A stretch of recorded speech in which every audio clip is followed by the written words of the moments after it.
So today we'll talk about a transportation problem.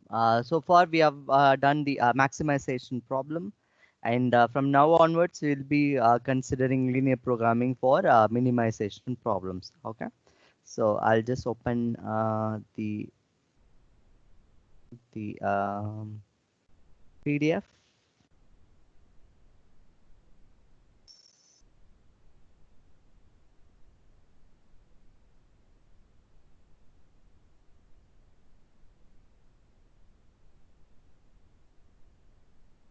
Okay. Um, can you see the PDF? Yes, sir. Okay, so we'll be doing this problem. In fact, we have started this problem. This is also a part of linear programming, but this comes under the special cases called transportation problems. Okay, so as I told you, ginning factory or factory that will take the raw cotton, they separate the seeds from the cotton and they process it. And finally, the fresh cotton gets packed, that is called bales of cotton. So it's a unit of measurement or unit of storage of cotton, and one bale is equals to 170 kilogram. And gets to the spinning mill. Spinning mill is where the fabrics are knitted. So with the cotton. So the ginning factory is from Gujarat, Karnataka, and Andhra Pradesh, whereas the spinning mills are Punjab, Maharashtra, Kerala, or Tamil Nadu. In other words, the supply is all the ginning factory and the demand is all the spinning mills. So we have something called a supply demand problem.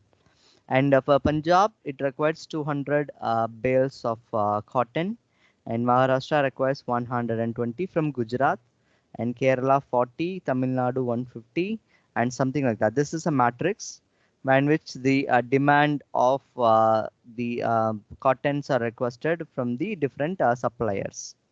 Suppliers being Gujarat, Karnataka, and Andhra Pradesh. And Gujarat can, the constraint is that Gujarat can only supply 5 lots. One lot is equal to 100 bales, so which means is 500 bales. Karnataka is 300 bales, and Andhra Pradesh is 200 bales. So this is the supply limitation, but the demand is of this nature. Okay. Then another important thing is the distance between the locations. Say, for example, the distance between the Gujarat and Punjab is 1,500 kilometers. I mean, the location of the ginning mills, ginning factory, and spinning mills. And for Maharashtra and Gujarat is 900, and Tamil Nadu and Gujarat is 2,000 kilometers approximately. And Karnataka is 700 against Kerala. Then Andhra Pradesh is 1,000 kilometers from Tamil Nadu. So this is kind of a matrix. Why do we have this matrices? This will determine the cost of the transportation.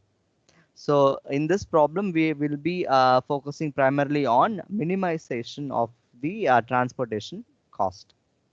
Uh, whereas the in the previous cases, we have discussed about the maximization of the profit, when which in this transportation problem will be focusing on the minimum transportation cost. So how minimum I can allocate resources to my, for example, if I'm owning a spinning mill, then I should look into a factor that minimizes the transportation cost. Obviously, cotton from Gujarat or cotton from Andhra Pradesh from the ginning factory are the same, more or less the same. So quality wise, say for example, there are different grades of cotton. So say for example, they'll take up a single variety or single grade of cotton. So be it from Gujarat or Karnataka or Andhra Pradesh, it's either the same. So, but I'm in a position, I should be formulating a problem to minimize the transportation cost. For example, for Tamil Nadu, the distance between Gujarat is 2,000 kilometers, whereas Karnataka is only 500 kilometers. So which means that if I happen to get more things from Karnataka, then I am profitable because my transportation cost is one third or one fourth of the cost that could probably occur from transportation from Gujarat. So this is how the problem is poised. And we say that the cost of transportation, there is a standard rate, which is nothing but one bale of cotton, which is nothing but 170 kilogram per kilometer, is estimated to be 0.4 rupee. So which means that if I'm getting 100 bales from Gujarat, the transportation cost is 100 into 0.4. So which is nothing but 100 bales of cotton per kilometer into 0.4 multiply by the kilometers. That will become the total transportation cost. 100 into 0.4 is 400. 400 into 2000 is that bigger quantum of money is go for the transportation cost. Yes, sir. Okay, so what we do is we have a different methodology to solve the transportation problem. And one thing is, first we'll make a tabular column. So for example, I've just made spinning mill 1, 2, 3, 4. SM stands for spinning mill. SM4 is Tamil Nadu, Kerala, and this is Punjab, and this is Maharashtra. Then 2 is Gujarat, I mean from us Gujarat, Karnataka, and Andhra Pradesh. So which means that I've made up a matrix or a tabular form. Then these are the transportation costs. For example, for example, we'll see this 800 rupees. So how do we arrive this 800 rupees is 2000 into zero point 0.4. That will be the cost of transportation of one bale of cotton per, I mean, the total 2000 kilometer. So that is what we have multiplied. Then this is all will become our cost, I mean, transportation cost. Okay. Then the right hand side, first will come to the right hand side. Gujarat can transfer 5 lot, which is nothing but 500 bales of cotton. Then Karnataka can go with the 300 bales of cotton maximum, and the other Andhra Pradesh can get 200 bales of cotton. And the demand of the Punjab is 330. But if you take the previous table, it's a overall demand, and the demand for Maharashtra is 280 rupees, and demand for Kerala is 280 bales of cotton, and Kerala is 110 bales of cotton, and Tamil Nadu is 208 bales of cotton. One important thing to be note down is when we have got the number of demands and the number of supplies equal. Say for example, 500 plus 300 plus 200 is 1000, whereas 330 plus 280 plus 110 280 is 1000. Then we don't have any difference between a supply and a demand. So which means that there is no difference between a supply and demand. And this type of problems are called balanced transportation problem. So this is a very important thing because if you have an unbalanced transportation problem, then the procedure for solving the problem is a little different. But as of now, we have got supply is equals to the demand. So which means that all the ginning factory and all the spinning mills gets the share. So which means that we will not leave out any spinning mill without getting the supply or something like that. So which means that this problem is pretty much an balanced transportation problem. Okay. The next step is the first method. You can take down the first method is a row minima method. This is kind of a very simplified method. So there are 3 or 4 different methods available for finding the initial basic feasible solution. So for example, initial basic feasible solution or the solutions that will give us the instantaneously when you solve a system of linear equations. And that may not be optimum or that might be optimum as well. So the initial basic feasible solution can be find out using the row minima method, the matrix minima method, the northwest corner rule, the least cost method. Least cost method is also the row minima method. Then it's the Vogel's approximation method. So there are 4 to 5 varieties of methods available for finding out the initial basic feasible solution. But how do we find the optimum basic solution? There are 2 specialized methods called a stepping stone method and MODI method, which is nothing but modified distribution method, and it's also called as UV method. So that is used to find out the final basic feasible solution. But as of now, we will take this particular problem and solve using row minima method. So to find the initial basic feasible solution. And this is the one. We will consider the first row. Generally, we'll take the first row. And in the first row, find out the cell that has got the least transportation cost. 600, 360, 720, and 800. Out of this, the minimum transportation cost is the spinning mill to Maharashtra, which is 360. So we'll take 360. We could allocate the maximum. So the supply is 500 for this particular row and this particular cell. But the demand is only 280. So which means that the entire demand can be met by this supply. So 280 is less than 500.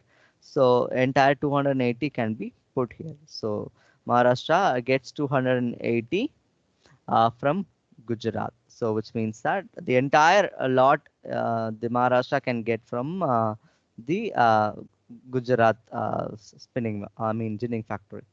Then once you put 280 here, then the entire thing, the row gets neutralized. So which means that we cannot allocate any values to this particular cells or the below cells. The entire cell is locked. So the 500 now becomes 220. How it is 500 minus 280 will gives 220. So now the supply available for the other locations is just 220. Then the next is find out the next minimum cost. So we have freeze this particular row, so column, and we cannot able to root. And in this row, which is the least minimum other than this, is 600, 720, and 300. So in this case, 600 is the least minimum transportation cost.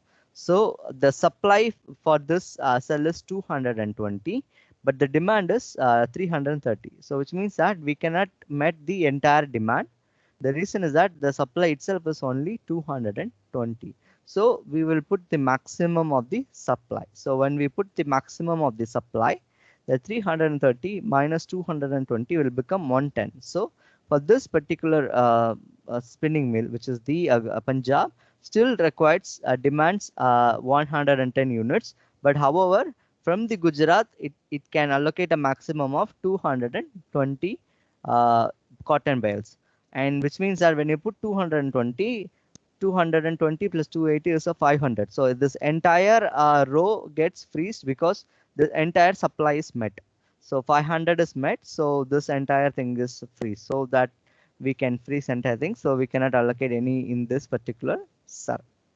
The next thing is we'll find out the next row, which is nothing but GF2 row, which is the Karnataka row. Then we have to find out the procedure is fairly the same. So you have to find out the cell that has the least transportation cost.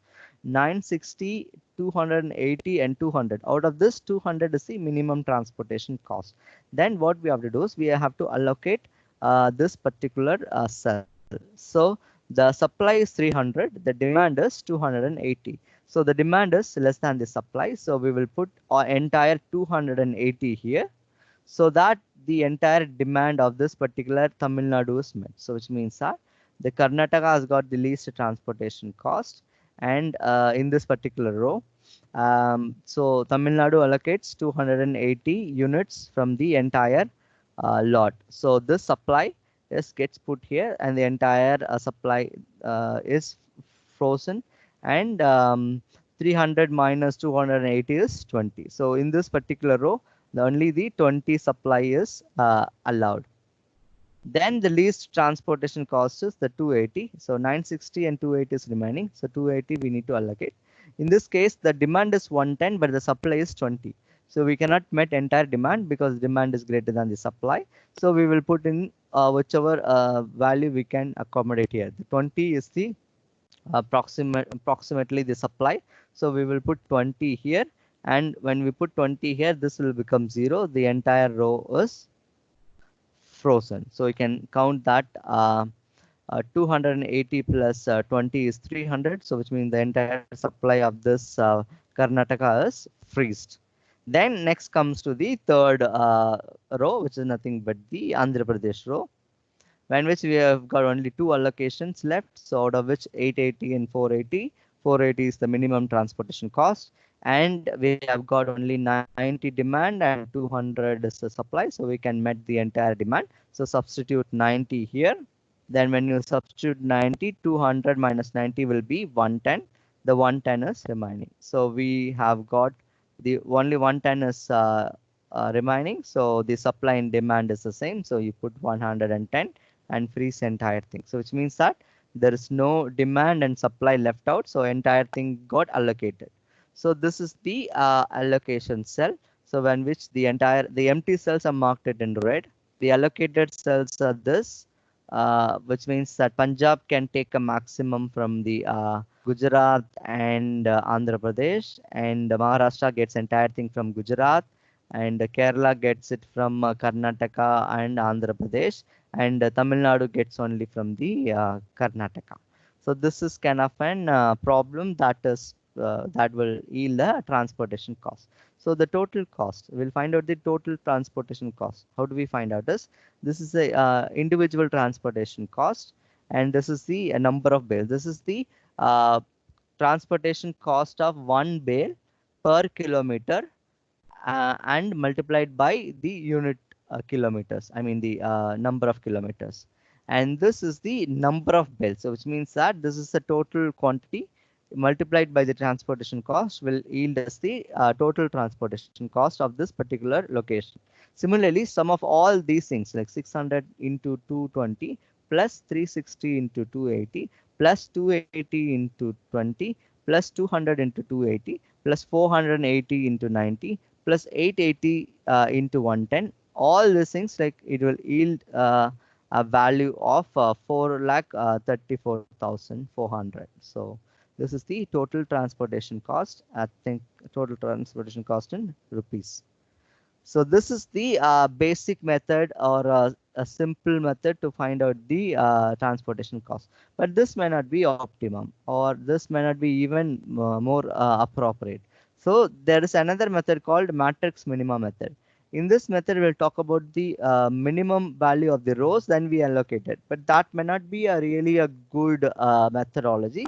So what we do is we take up the same problem, and in this case it is also called as the least cost method. So we will, instead of finding out the row and allocating to the least transportation cost, we will consider the entire matrix and we allocate the least minimum I'm allocate to the transportation cost, which is pretty much the lesser when compared to the other cells. And in this case this is the one, and this is kind of a matrix. So out of this entire thing, which has the least minimum cost? 600, 360, 720, 800, 960, 240, 280, 200, 880, 320, 480, 400. Out of this, 200 is the least minimum cost. So we can take this 200, and the demand for this 280 and the supply is 300. So we can put entire 280 here. When you put 280, the entire row is freezed. So which means that no more allocations is possible in this particular column. And the remaining 300 minus 280 will become 20.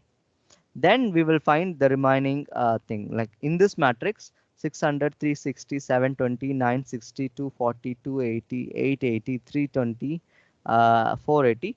Out of this, which has the minimum cost? The minimum cost is 240. So in this 240, the demand is 280, but the supply, the maximum they can give is only 20. So we can put 20 here. And when you put 20, the 280 minus 20 will become 260. The demand, the modified demand for this particular spinning mill is 260. Then when compared to the, when we will be freezing the entire row, because 280 plus 20 is 300. So entire supply is met. So the Karnataka is not in a position to transport any of the bales, because it has given to Tamil Nadu and Maharashtra.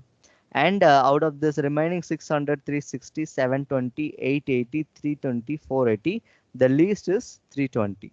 So we'll allocate, the demand is 260, the supply is 200. So the supply is lesser than the demand. So we'll put the supply here, which means the entire 200 can be supplied here. So when you put 200, the remaining 260 minus 200 is 60. So the demand still exists is 60, but the entire supply is met. So which means the entire column, I mean the row gets frozen. So which means that entire 200 is freezed here. Then there's only remaining three cells, 600, 360, and 720. Out of this, the 360 is the minimum one. I mean, the minimum transportation cost. The demand is only 60 for the cell, but the supply available is 500. So what we can do is we can put the entire demand. So when we put 60, the entire cell is frozen.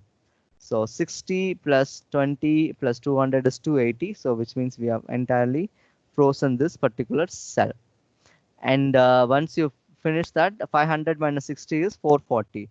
There's only two cells are remaining, but the supply is 440.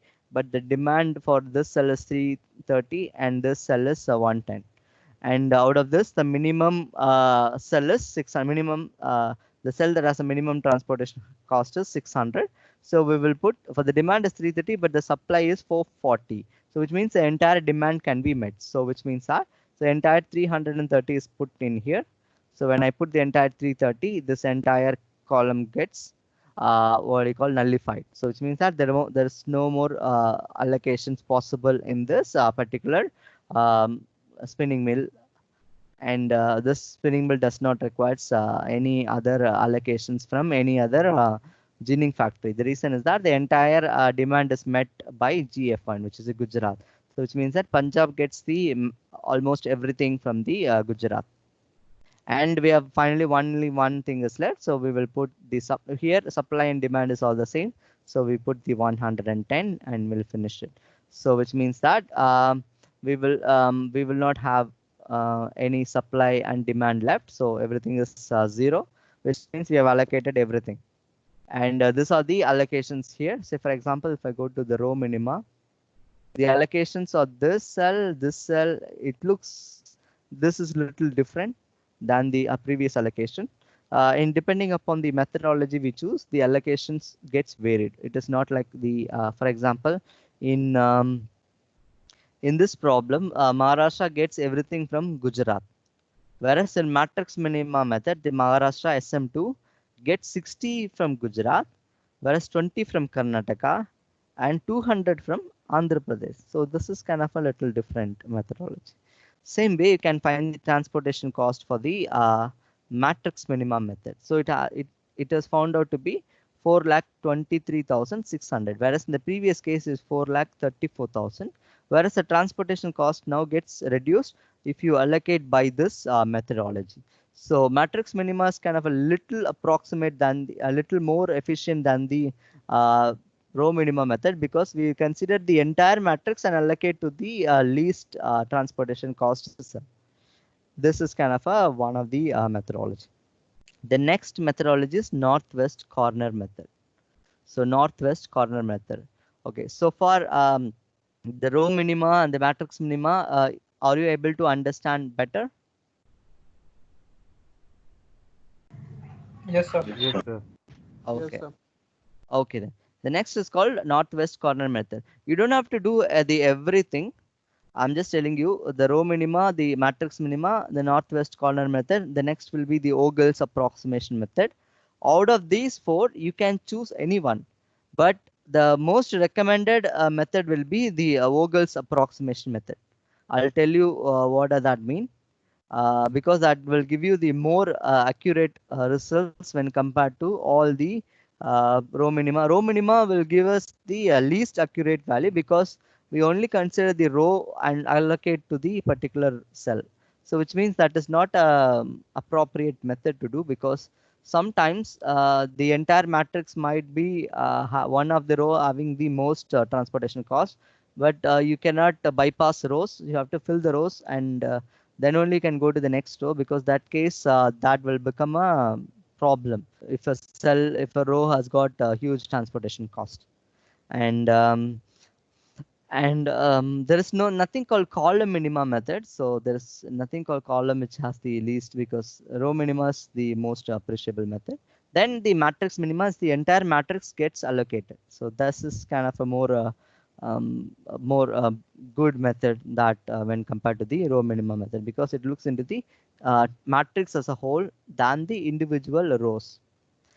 The next method we are about to see is the northwest corner row. So which means that this is also an approximate method, but instead of the rows or the entire matrix, it will find out the northwest corner. So if you make the, for example, if you make up the, I'll just go and I'll just create an arrow.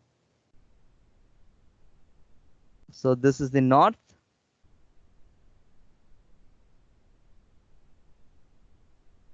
This is the north, and I can take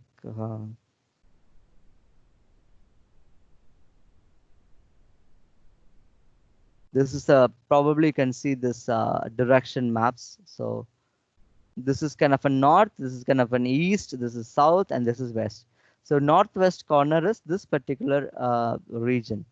So this particular region is that. So that particular cells are gets allocated. So in this case, in this take of this the entire matrix, this is the northwest corner. So among this entire thing, the northwest corner is this one. So 600, this particular cell is the northwest corner. So we will try allocating it. So demand for this is 300, but the supply is 500. So we can put the entire demand here. So once you put entire demand, the demand of this particular spinning mill will become 0. So which means we can freeze this particular cell. Then we'll come up to this remaining cell. In this, the northwest corner will be this thing, the extreme left hand top corner. So then the demand for this is 280, but the supply is just 170 because 500 minus 330 is 170. So we cannot accommodate the demand. Then we will put only the supply of 170. When you put 170, this will become 0. So the entire allocation in the row becomes 0. Then we'll come up with only these things. And in this, the northwest corner will be this, the 240, this particular cell. So we have a demand of 110, but supplies of 300. So which means entire demand can be met. So we'll put 110 here. So 110 plus 170 is 280. So which means the entire demand of this particular Maharashtra is nullified, or the demand is satisfied. Then we'll come up this particular kind of a matrix, when which the northwest corner is this particular cell. So the demand is 110, but the supply is 190. So you can put the demand, entire demand here, 110. When you put entire demand 110, the entire column gets frozen because the Kerala has got the maximum allocations from the Karnataka. Then 110, 190 minus 110 is 80. So we have come to a final matrix, in which this is the northwest corner. In fact, we cannot differentiate a northwest corner. You just take the top corner, north, kind of a north corner. Then the demand is only demand is 280, but the supply is only 80. So we put in 80 here. So the entire cell, like 80 plus 110 plus 110 is 300. So entire 300 is met. So the entire supply is met. So this row is frozen. And the remaining thing is 200. 200 is supply, 200 is demand, and put in here. And you get the final allocation. But if you see in a northwest corner method, the allocations are little different than the I'll just open up the allocation tables of the 3 different methods. In this case, Tamil Nadu gets 280, and in this case also Tamil Nadu gets 280. Northwest corner, Tamil Nadu gets 80 from Karnataka and 200 from Andhra Pradesh. So which means that when you find out the transportation cost, we get the minimum transportation cost if you allocate by this procedure. So 4,12,000, whereas in the matrix minima it is 4,23,000, whereas in the row minima it is 4,34,000, which means that sometimes northwest corner, in this case northwest corner has given a minimum value, but sometimes northwest corner can also yield a higher value. The reason is that it will not consider the minimum transportation cost and allocate. It only allocates to the cell which is in the northwest corner. So which means that this is kind of an more appropriate method. So luckily in this problem, the transportation cost for the northwest corner is very minimal. But however, if you sometimes you might get a higher values of the transportation cost in northwest corner method as well.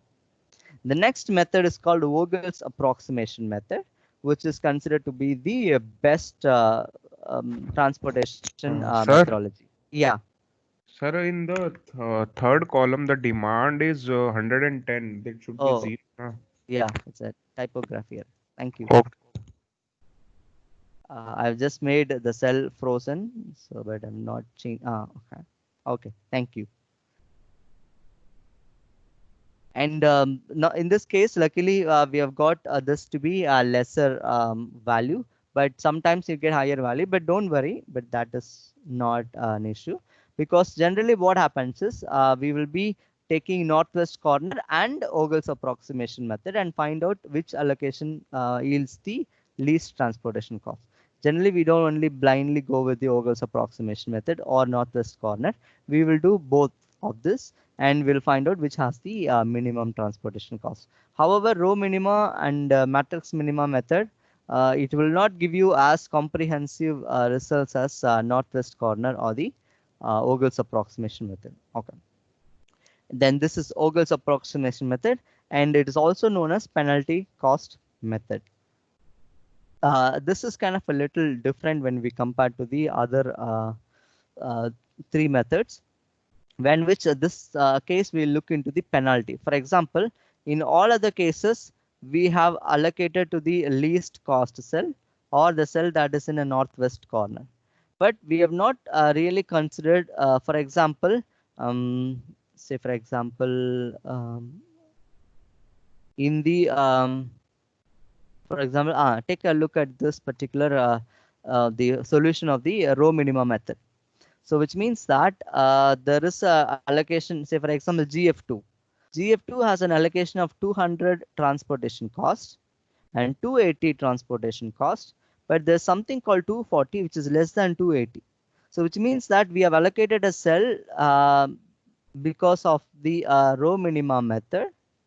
Uh, we couldn't able to allocate it to this particular cell, but if you could have allocated to this cell, then 40 rupees per bale would have been saved, because 240 is the transportation cost. This is 280. We have allocated to the much maximum cell than the 240. So which means that we have not have any what you call control over. We have just blindly gone through the procedure of whichever row has the minimum, and when the demand is met, we cannot able to allocate like that. But in the Vogel's approximation method, but if you allocate a cell which is not having which has got the differential values, then there will be a penalty for not allocating it. So I'll explain what that means. Say for example, in this case, the first we'll take up the row penalty. So the first we'll consider this particular row.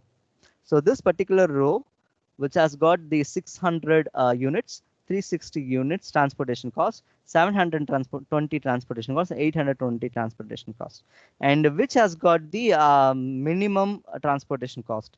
The minimum transportation cost is 360. Okay. The next minimum transportation cost, what will be the proximity of next minimum transportation cost? The next minimum transportation cost is 600. So 360 and 600 are the the least transportation cost. So which means that we will find a difference between the least minimum transportation cost, or in other words, we will find a difference between the second minimum cost minus the least minimum cost. I mean the final minimum cost or the borderline minimum cost. So which means in this case, 600 is the second minimum cost minus 360 is the least minimum cost. That will become a 240 rupees. So which means that if you not able to allocate this particular row, then you have to give a penalty of 240, which we have to avoid it. Similarly, can you find out the row minimum of the row penalty for this particular row, second row? Okay, just think about it.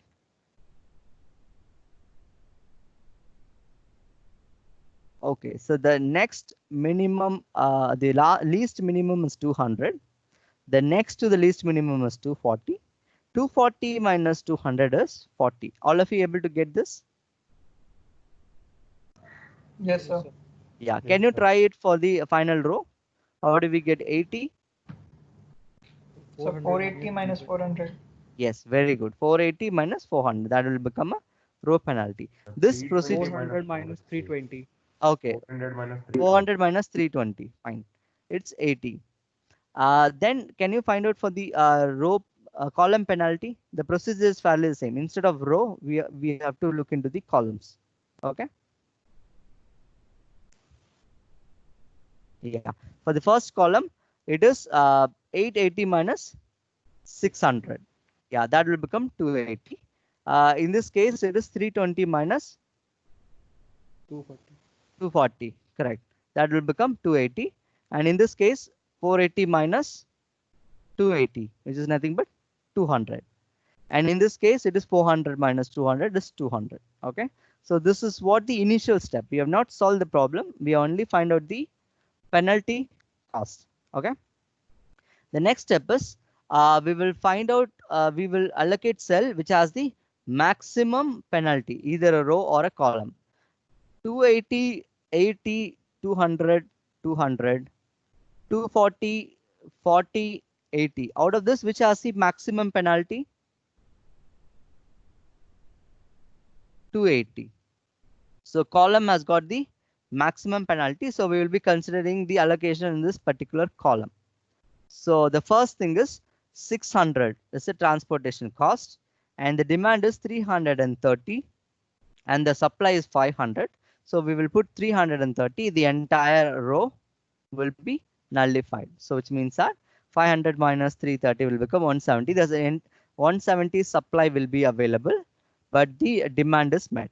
So once you make the changes and freeze this particular column, then we have to find the column penalties may not change because we will be considering the column wise in most of the cases. But the row penalty will get changed because this particular 600 is no more in use. So which means that here 720 and 360. The least is the 360 and the next least is the 720. So 720 minus 360 will give a row penalty of 360. And 280, not 280, 200 and 240 is the least thing. Then 40, which means this is pretty similar to the previous. There's no change here. Then here it is 320 minus 400 minus 320, which is 80. So this also there is no change because the gone values are higher values. Okay. Next, we will find out which has the highest penalty. 360, 440, 80, 200, 280. Out of this, the row penalty, this thing 360 is pretty high. So we will be allocating this particular row. In this row, which has got the minimum transportation cost. The minimum transportation cost is 360. So we will be allocating 170. The demand is 280. We cannot meet the entire demand, but the supply can be met. So 170 can be put in here. So that will become 170. 330 plus 170 is 500. So entire supply is gone. Now we have left with only these two rows of 3 columns. And the row penalty, I think the column penalty will be changed because we have removed this particular things from our allocations. So in this case is 320 and 240. 240 minus 240 minus 320 is 110. Whereas 480 minus 280 is 200. I'm sorry, 320 minus 40 is 80, and 480 minus 280 is 200, and 400 minus 200 is 200, and 300 and this I'm sorry 200, 200 280, 240. Out of this, the least minima is 200, and the next least minima is 240. So 240 minus 200 is 40, and 400 minus 320 is 80. So we'll have this particular thing. But if you see, there is a tie between two values.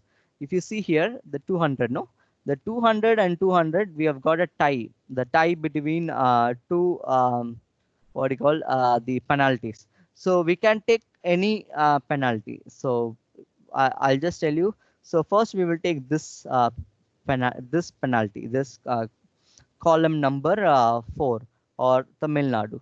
Okay. So in this case, 280 is the demand. So 280 is the demand. And when we put 280, the entire column is what do you call allocated. So which means we will not have any further allocations. Then what do we call it? The 300 minus 280 is 20. And when we freeze this, I think this may not have a penalty now. So because entire thing is gone. So finally, and finally we're left with only these two, 80 and 200, 40 and 160. How this becomes 200 becomes 80 becomes 160 is that now it is 480 minus 320. So that will become 160. And this doesn't change because 280 into 40 is just 40.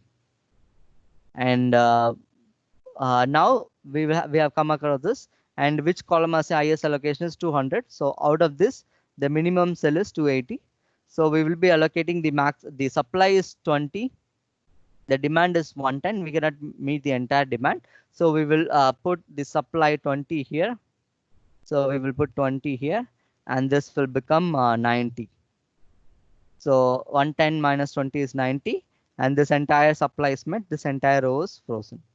Now we cannot have any differential value, so we will not have any penalty here, but we will left up with the row penalty. So we have to go by the this penalty. It might be a minimum or maximum, doesn't matter, but this is the only one penalty exists, so we have to go by this.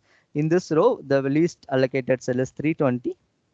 Then we will put what do you call just use the colorful notation here. So the entire when we substitute the entire 110 demand, then 200 minus 110 will be allocated here. The remaining 90 will be here. The entire column gets frozen.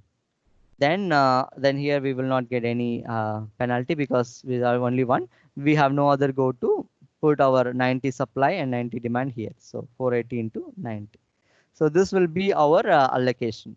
In a Ogle's approximation method, we get the minimum transportation cost. If you could allocate by Ogle's approximation method, I'll just put 0 here. Supply will be 0. Fine.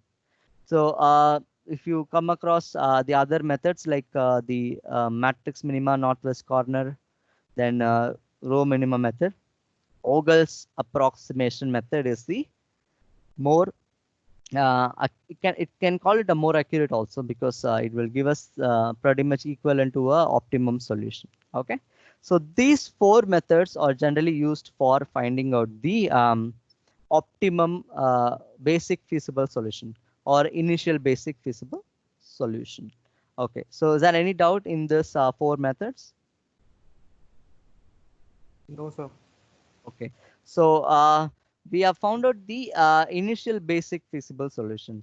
The next step is we will be finding out the final basic feasible solution. So there are two methods, only two methods available. One is called stepping stone method. Another is called modified distribution method or MODI method, or this also called as UV method. Okay, first we'll see stepping stone method.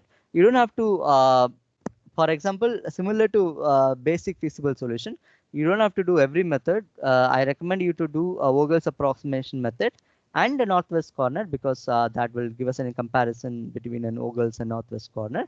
Generally, Ogle's approximation method will be more accurate. Then for the final feasible solution, you can choose stepping stone method or modified distribution method. But many students prefer what do you call the modified distribution method. Might be easier because in a stepping stone method you need to form a loop. So some students are not much interested in spending time in creating a loop, or creating a loop requires a lot of practice and exercise. So if they miss something, they might end up in a big problem. So in that case, students generally prefer modified distribution method, but that will be a straightforward way of calculating stuff. And the number of iterations, the procedure for the MODI method is comparatively less when you compare to a stepping stone method. Okay, now first we'll see stepping stone method. and this is the initial allocation. I've got it from the Vogel's approximation method. I generally prefer you to take the best possible solution to stepping stone method or modified distribution method, because once your initial basic feasible itself is not accurate. For example, if you consider the what do you call the row minimum method solution for stepping stone, you may not get a more accurate value, because the initial basic feasible may not be a correct one, but how does we expected to get the final outcome based on that will be more accurate. So in that case, generally we will take it from the northwest corner or Vogel's approximation, but more specifically, I recommend you to take it from the Vogel's approximation method. And this is the final allocation of the Vogel's approximation method. Stepping stone method and modified distribution method requires a basic feasible solution. You cannot start that problem without the basic feasible allocations. Okay, we cannot start from the scratch. It doesn't work. So we need a first a prerequisite is to need to have a basic feasible solution. I've taken it from the Vogel's approximation method, and the unallocated cells. So I've just named it D, E, F, G, because ABC generally we'll give it for the system of linear equations. So I'll just give it from D, E, F, G, H, and I. Okay, so we will be allocating the what a stepping stone method is. We will try to compromise an allocation by allocating individual unit in the unallocated cell, and see what happens if there is any change in the transportation network or transportation the allocations. So for example, to illustrate that, first we'll consider this D, the unallocated cell D. So what we have to do is we will make one unit allocation in this particular cell D. So which means that we arbitrarily give a value called +1. When I give +1, the supply will become 501. So that is not we are really interested in. So say for example, if I allocate 1 here, this will become 501. Then I'll form a loop. So I'll form a loop such a way that it will become a closed loop. Say for example, then D. Then what happens when I so which means that when I add 1 here, the demand also gets shoot up to 111. So in order to avoid that, I will take 90, then I'll minus 1 here. So I add 1 here and I minus 1 here, which means that I'm trying to allocate 1 in such a way that it doesn't affect the equilibrium. So it doesn't affect the entire supply or a demand. So which means that I add 1 here, it become 501. Then I subtract 1 here. When I add 1 here, this also become 111. Then when I subtract here, it will goes to the normal, I mean the original solution of 110. But the supply is remaining 501.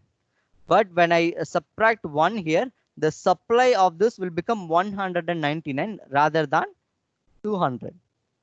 Then what I do is I'll go to the other cycle, the other loop. So basically I'm forming a loop between D, 90, 110 and 170. So if you could see this particular thing that I made it in orange color, I'm trying to allocating it 1 and I'm going to do it with -1 here. I'm going to add 1. So -1. This is kind of a loop. For example, here when I add 1, this will become 501 and this will become 110, 111. When I subtract here, this will go back to the normal 110, but the supply goes 199. But when I add 1 here, the supply goes to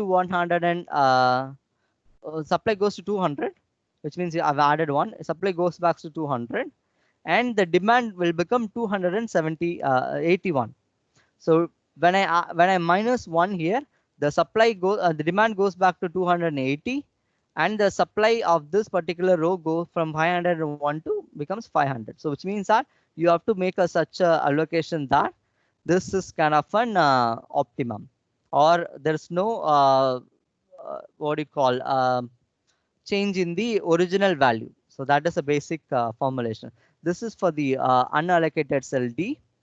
So for example, when we add 1 here, the transportation cost exists by plus 720. When I subtract 1 here, it gets decreased by minus 480. When I add 1 here, the transportation cost gets increased by 320 plus 320. When I minus 1 here, it gets decreased by 360. So which means that 720 minus 480 plus 320 minus 360. The cumulative change is 200. So which means that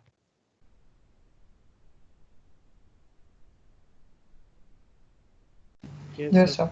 okay. So we have found out at D for D the increase in transportation cost. We don't want it to increase in transportation. If it is minus 200, then there is an logic of allocating, or there is a possibility of allocating it. Okay. Then okay. Similarly, the next step is finding out for E. So E is here, unallocated cell. So I can form a loop of E such a way that starting from E, this 280, then I can go to this 20, then I can go to this 90, 110, 170, and this thing. So which means that one unallocated cell and the number of allocated cells in a form of a loop. So we all know a game called Maze. In newspapers probably would have got Maze. Maze is methods or like for example, one end is a bear, another is in a honey. So just find out how the bear finds the honey in the form of maze. No. Similarly, you have to find a maze such a way that start at the unallocated cell and number of allocated cell to reach the unallocated cell. For example, say for example in E itself, you start at 280. If you go to 20, you cannot go up because there is no allocation there, or you cannot even go this side because there is no allocation here.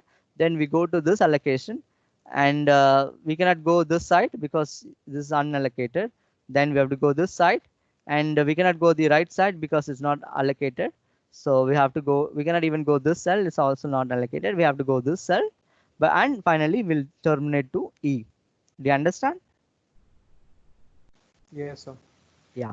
So that is how you find it for E, F, G, H, I. So that's the only I think it's D to I, no? D, E, F, G, H, and I.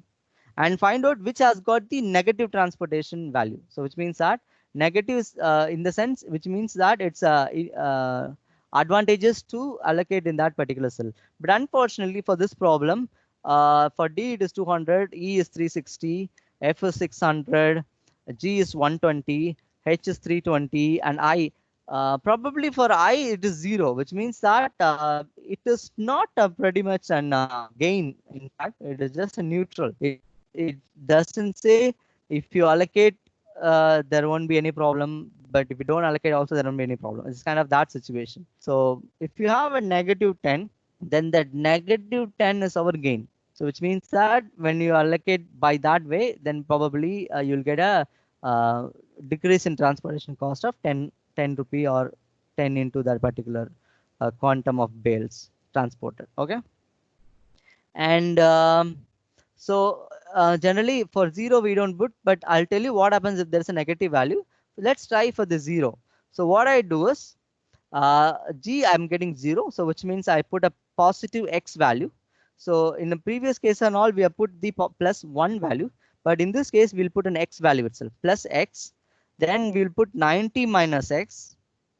Then we'll put 20 plus X, 280 minus X, which means that G forms a closed loop.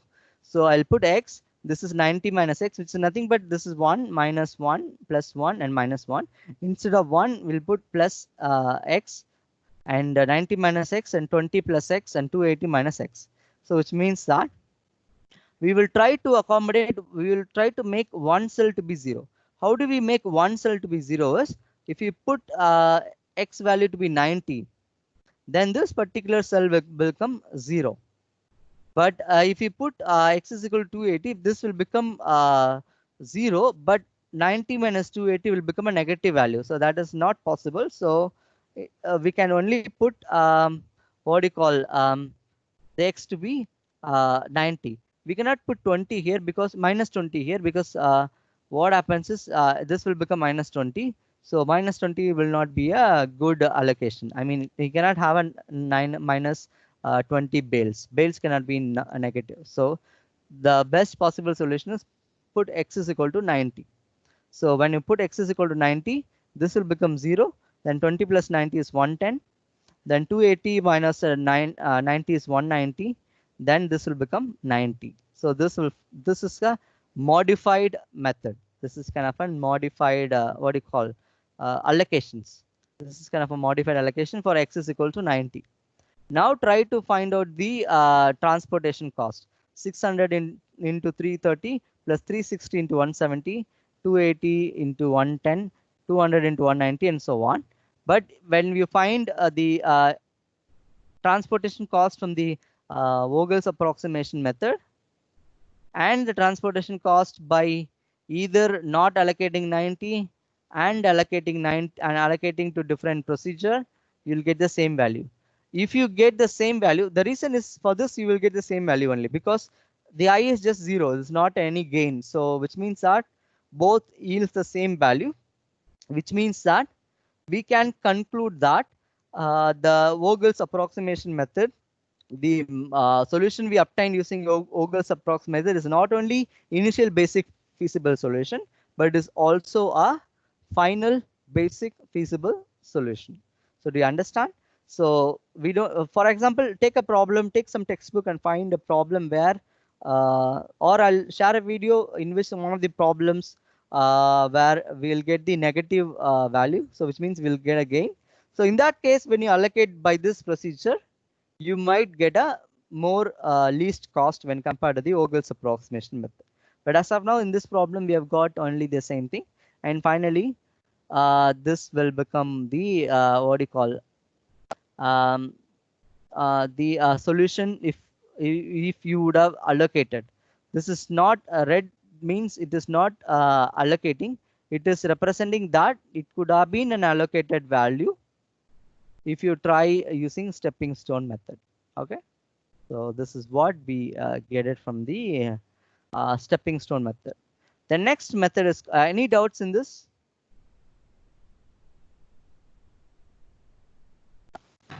No, sir. Okay. Okay, then we'll go to modified distribution method or called MODI method, and it is also called as UV method. When you compare to stepping stone method, you have to do all this kind of an what do you call formulation to find the loop, but UV method doesn't requires the loop. It's a very simplified method, so that's why many students prefer MODI method. Even for our exam, we can probably use MODI method or a stepping stone method, but doesn't mix anything unless otherwise asked for a specific method. Okay, so this is our initial basic feasible solution from our Vogel's approximation method. And same way D, E, F, G, H, and I. So these are our unallocated cell. Okay. So what we do is we will take that, and in addition to that, in the top we will have something called V1, V2, V3, and V4. Then U1, U2, U3. So we have four columns and 3 rows. So columns are represented by V1, V2, V3, and V4, and rows are represented by U1, U2, and U3. So first, what we do is we initial U1 to be 0. So it's this very important. The first and foremost thing is initializing U equals to 0. U1 equals to 0. Okay. So when you find there is a procedure, this is Cij. The transportation cost is Cij. This is Ui, and this is Vj. So here I is equal to 1. I can put in I equals to 1, 2.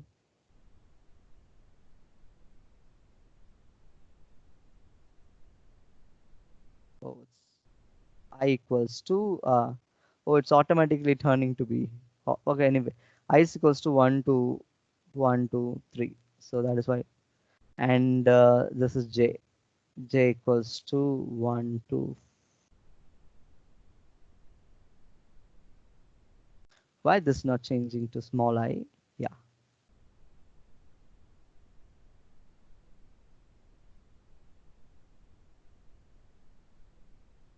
Okay. Now, can you able to understand? So now what we do is we have to find, we know that u1 is equal to 0. We can find the value of v1. How do we find the value of v1 is ui plus vj is equal to cij, which means that this plus this value is this.